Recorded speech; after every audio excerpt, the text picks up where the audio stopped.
Oh, can you guess where you are yet? When I found this in the garden today, and I'll tell you, it's a little bit surprising what this is. We'll talk about it at the end. When I found this in the garden today, you best believe my mind was blown. Stick around. Come root around the garden with me.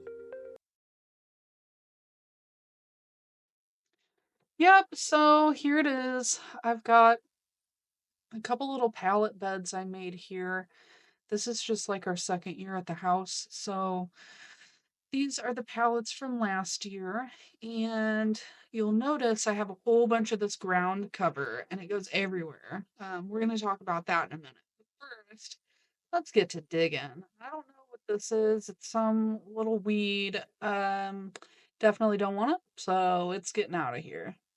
Now this is some of my favorite stuff to do. I absolutely love coming out into my garden in the mornings and just getting my hands into the dirt.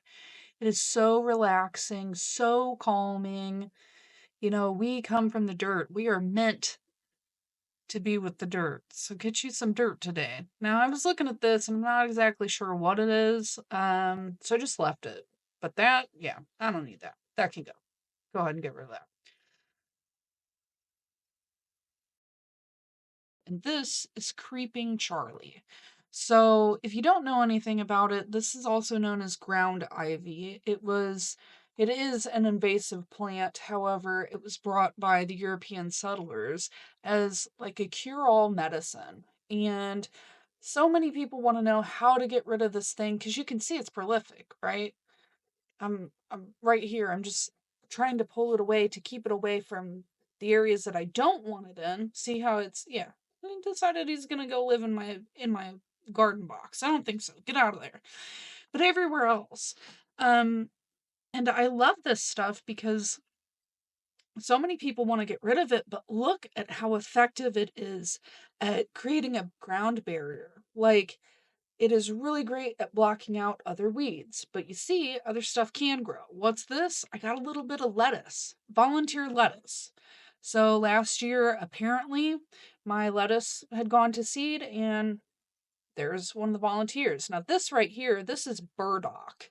And burdock is another great plant for tincture. It is very small comparative to how big I've seen them, but I'm going to go ahead and let this one grow for a while so that I can harvest that root. It's an excellent blood purifier. There's another one of the volunteer lettuces, some more volunteer lettuce, and I'll probably pick that tonight for a nice salad. Now, here we go. What is this? Yes, this is where we started. What you're looking at here is known as a cut leaf teasel. Now, this plant is um, particularly invasive, so definitely not something that you just like want to try to grow in your garden.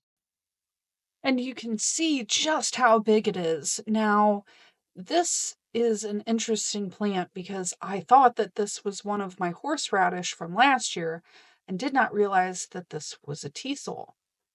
Huge. It's monstrous. Look at this thing.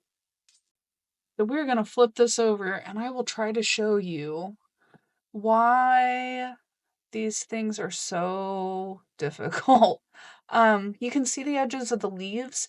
Looks like they have been cut. They're also known as lace leaf teasel. Um, but on the undersides of these leaves, there are like a bunch of little teeth. And I'll go ahead and just like cut that in now. Okay. So clearly you can see this, right? Look at it. It's like cat's claws on the underside of these leaves. Like there is no doubt as to why they call this cut leaf teasel. This stuff will tear you up. Oh my goodness.